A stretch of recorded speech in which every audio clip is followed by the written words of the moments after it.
Hi students, this is called the textbook tour video and it's designed to help you get to know some important parts of your textbook. So your homework assignment is to not only watch this video, but also to complete pages A4 and A5 in your appendix in your Foundations portfolio. So I'm going to go through some of the important sections that will help you answer the questions on these pages, and you can do them at the same time and pause this video as I talk about each section, or you can watch this whole video and then go and do this. But the sections I'm going to share with you in this video are the helpful parts of the textbook, and we're going to have 5 different textbooks. So even though we switch textbooks, these parts are always going to be the same. So everybody should have their Foundations of Geography textbook with them while they watch. Okay, and the first thing we're going to do is we're going to flip past some of the, who wrote the book, the author pages, to the table of contents. And it tells us, okay, each of the chapters, okay, chapter 1, 2, 3, the title of the chapter, and what page the chapter begins on.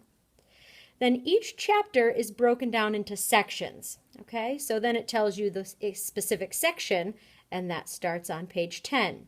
So when we do a homework assignment later in the week, it might say read chapter 1, section 1. And so all you need to do is come here, find the name, the title, the 5 themes of geography, and find out that's on page 10. So you can see that there on these pages for the table of contents, there are 5 chapters in the book, and each chapter is broken down into different numbers of sections. Some are 2, some are 3, some are 4. Okay, but it always tells you the name of the chapter and the page numbers where you can find the beginning of the chapter in each of the sections. Now this is the section we're going to move right on to. So the bulk of the book is all of those chapters and the different sections. But the reference section at the back of the book, starting on page 137, has some really, really great tools that we can use as geographers no matter what part of the world we're studying.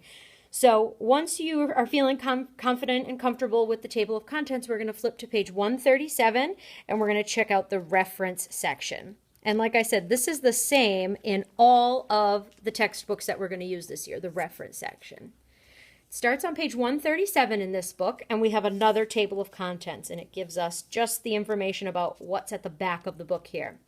So we're going to talk about the atlas, the country data bank, the glossary of geographic terms, the gazetteer, the regular glossary, and the index. We don't need to worry about the acknowledgments right now.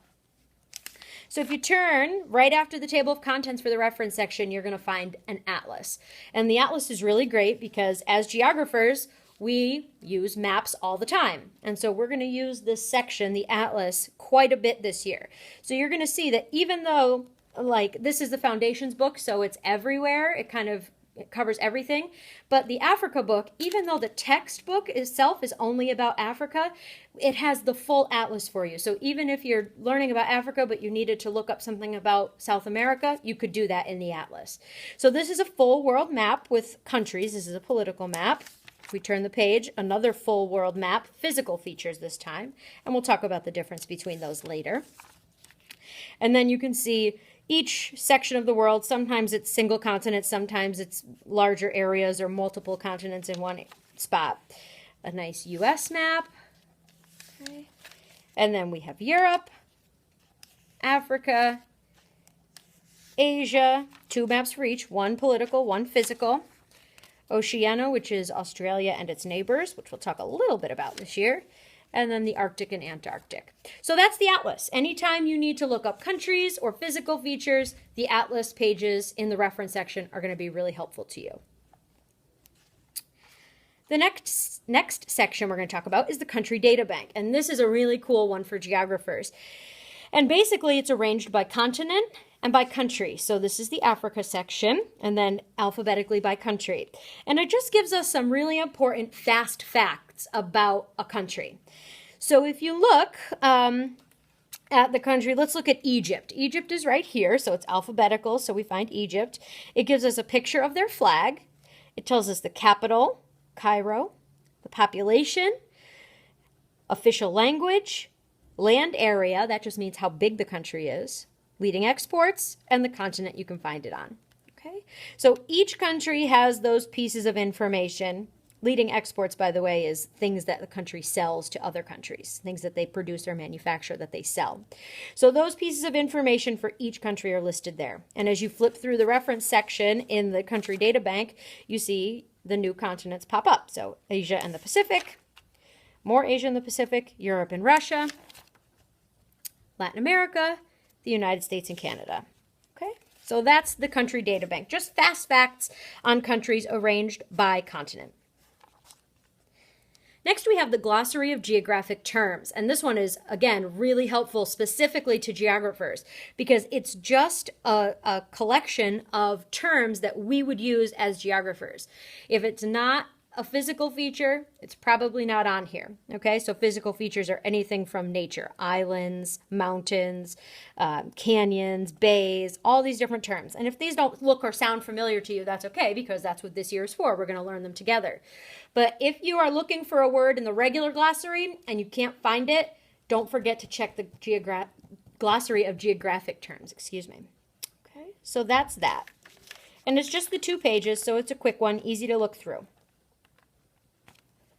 Next is the Gazetteer, another section specific to geographers.